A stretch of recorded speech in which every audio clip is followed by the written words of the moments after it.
Happy Tuesday or Thursday or whatever day of the week it is when you're watching this. I hope you're having a wonderful day or night. And let's go ahead and talk about this video. So as you can tell by the title, I am bringing you a university apartment with 4 Sims. And the bedrooms are all kind of small because I feel like university students, if you live at an apartment and then you get your own room in that apartment, they're usually going to be pretty small. They're just pretty compact. So that's one reason why I made them so small. Also, it just worked fine for my floor plan, so but yeah, anyways, so in this apartment I have 4 Sims who have come together to live together. That sounds weird the way I said it, the whole rhyme worked, but that was a weird way to phrase it. But basically I had made 4 Sims in separate households at random times in life, and then I had an idea. What's the idea, you may ask? Well, I was binge watching machinimas one day, and I was like, oh my gosh, these are amazing. I really want to get into making machinimas.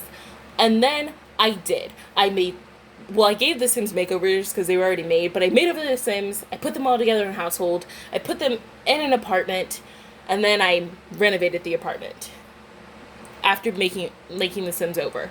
And then I was like, okay, gotta enroll them in university. So I did, because I wanted to make a university series machinima. And then I came to realize machinimas are hard. They are so hard. You have to be ready to film your your clips out of order for them to work with your story. But I don't know how to do that, but it now makes sense why directors are we're filming out of order, because you have to film out of order, which drives me crazy. So you have to film your scenes out of order, and then you have to be ready for random Sims to just walk through your little clip, I guess, because you can't tell them to not do it. And then if you don't have sets, you have to angle a certain way, and then you have to work out the Sims camera angle situation, and then you have to be prepared for a lot of time to pass.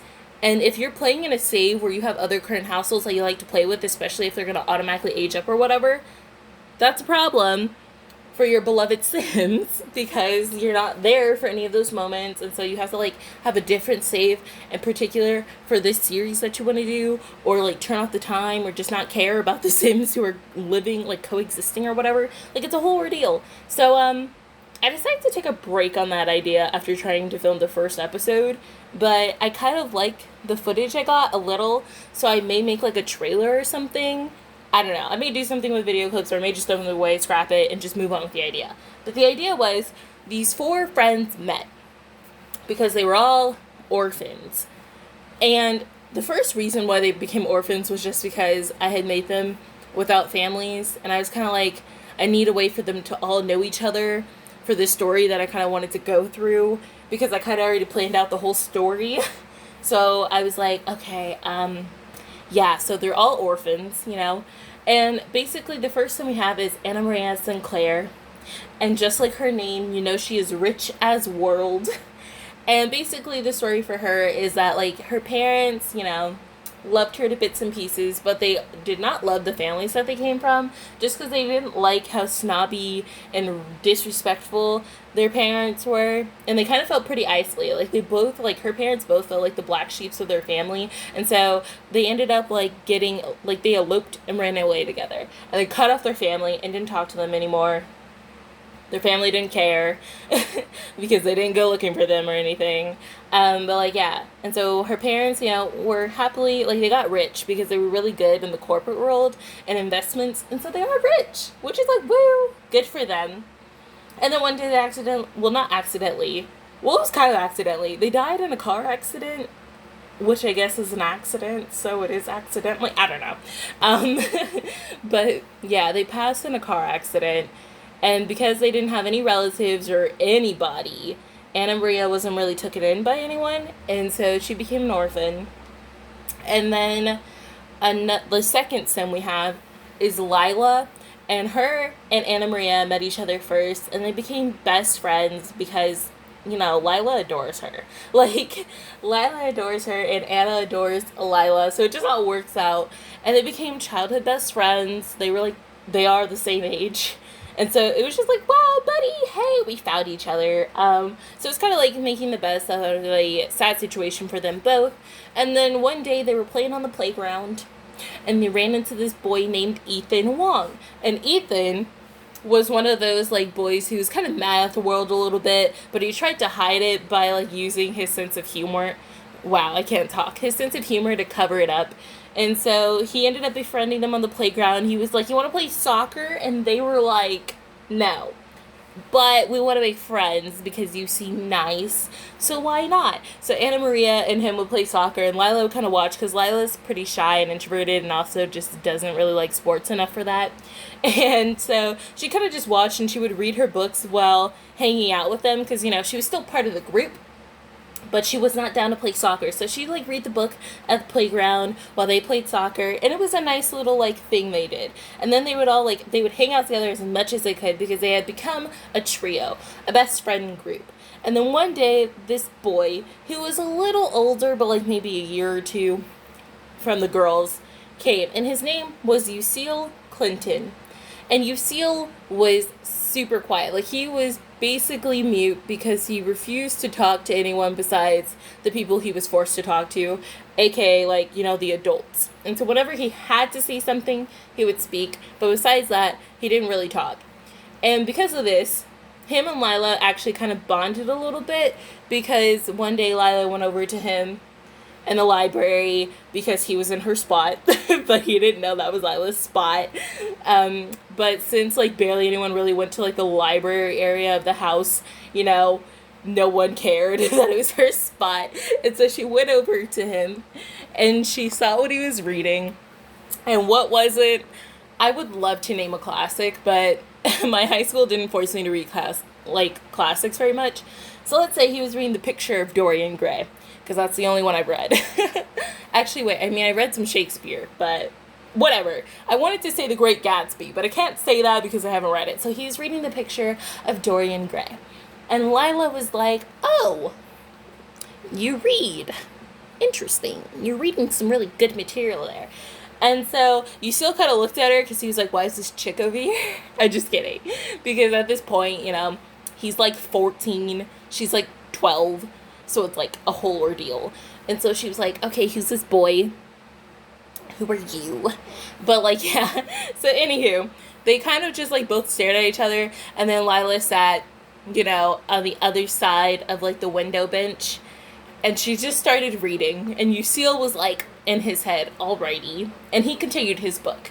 And so anywho, they ended up just both reading together all the time. And they were like the type of friends who would like exchange books after reading, but they didn't talk ever. Like, they would not talk because, you know, she had noticed that he wasn't a speaker because, you know, she's pretty observant since she was quiet herself.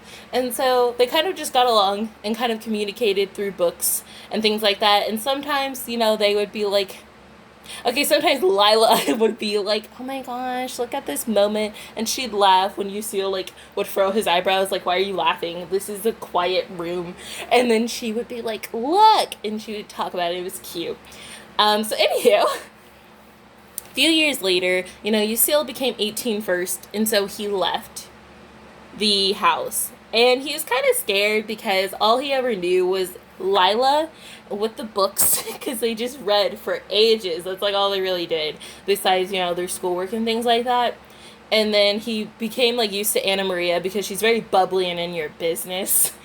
And then him and Ethan got along quite well because Lucille and Ethan would play soccer sometimes, and they kind of had their bro moments. And it was funny because, like, basically Ethan is one of those guys who's like, "I know what he's thinking," and then he'll just, like, shout out some random thing, like, he wants to eat, and Lucille wouldn't complain. So they got along quite swimmingly. So everyone got along in the best friend group, you know, they all connected in their own ways. And then when Lucille left first, you know, he was really scared because, you know, that was basically his family, you know, his selected family. Also, the reason why I'm doing all this is because in my game, they all have, like, their own bank accounts and they're all money that they brought to it. So that's what's going on here. But yeah, so anywho, when that happened, basically Ethan, Anna Maria, and Lila decided that they were going to get emancipated.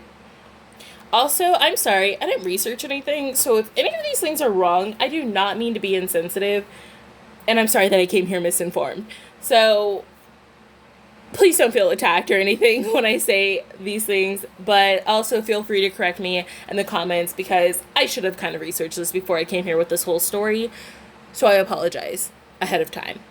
Even though this isn't really ahead of time because I've already said like half the story. But anyway, so now that I've gotten that out the way, they got emancipated and them and Lucille all came together. And since Anna Maria was leaving, one of the women working at the house had pulled Anna Maria aside before she left and told her, hey, and she was basically not a family friend, but she kind of knew Anna Maria before Anna Maria came to the house. And let's pretend she was like a neighbor or whatever, okay? And so basically the neighbor was left with a letter and some information from the will of the lawyers. And the reason why they didn't give it to like the people who ran the house directly was because they were afraid something was going to happen to the money or there was going to be a mix-up. So basically the neighbor was close enough to Anna Maria to be around and also was known well enough by the lawyer to have been informed about the situation, as well as the parents to leave in the will that they wanted the neighbor to hold on to the information to give to Anna Maria when she was going to move out on her own. Because their parents knew that if anything happened to them, they didn't really have anyone to take her. And that's just kind of how it was going to be, because they were worried that people would try to use her because she would be wealthy from her inheritance. So anywho, the neighbor had given her the information of the lawyer, and when Anna Maria went to the lawyer, she was given her inheritance from her parents. She inherited literally everything, and so she was pretty wealthy with about, I don't know, $100,000 or whatever it says in game, because I had it in game, but I forgot. And so when this happened, she was able to help everyone enroll into university. So she helped pay for Lucille, Lila, and Ethan to get into university. And she's the one who actually put the money into the apartment, into the renovation, and buying it. And so she basically funded about everything for them to get to this point. So basically, okay, I said she paid for their tuition. She didn't pay for the tuition. She paid for the apartment, and then she paid for the college applications for everyone. And then at that point, everyone started working because, you know, they were out of the house and they were about to go to college. And everyone actually has a really good work ethic in the house, especially Lila. She didn't want to be in debt to anyone. And even though she appreciates everything Anna Maria does, she really wanted to work for what she was going to have. So they all started getting jobs and were getting paid like minimum wage, and they were doing all these like side jobs and tasks to make some money. And obviously it was nothing compared to what Anna Maria inherited, but it is what went toward who got what for their bedrooms. And so all the money that they had went into decorating their own personal rooms. And so that's kind of why Anna Maria has like the super bougie like get famous bed. Especially because I wanted someone to use it and I just felt like she would be my someone, you know. But yeah, and so, yeah, so Lila was really working. She is now a barista. You know, she's working every day, early in the morning, before school, so she can earn money, especially because she does want to go to medical school, as well as Anna Maria. Lila and Anna Maria both want to go to medical school, and so Lila is trying to save up money now, and then I believe Ethan wants to go to medical school, but he is also considering switching majors because he doesn't fully know what he wants to do. He wants to go to medical school, for one, because he's just interested in the human body and into bodybuilding and fitness and health and nutrition. But at the same time, he doesn't fully know if it's what's right for him. But also another thing that keeps him wanting to go to med school is because he doesn't want to be away from Anna Maria and Lila, because they are each other's family and they kind of all are like very well connected, and they like, since being like, you know, around 10 or so, they've never not had to be around each other. And so they've been together for like almost a decade, and so they're kind of inseparable. And so Ethan's kind of like just going along with him. And Lucille is the only one in the house who is not a med student. He is a history major because he's very fascinated in the information and research of archaeologists, as well as, you know, just other history things. Like, he's all into the stories, the myths, the literature, the philosophers. So a lot of like Greek history, and a lot of history about ancient Rome, and about just like archaeology and the digs that are going on, things like that. So he's a history major, like I said. But yeah, so anyways, that's their story, and I plan to start getting into their story on my Instagram, which I think I already shouted out, but if I didn't, it's on my YouTube page, and it's also always linked down below. So feel free to go follow me, and I hope you guys subscribe, like this video, and comment something informative and hopefully positive down below. Thank you so much for watching. Have a wonderful day. Bye!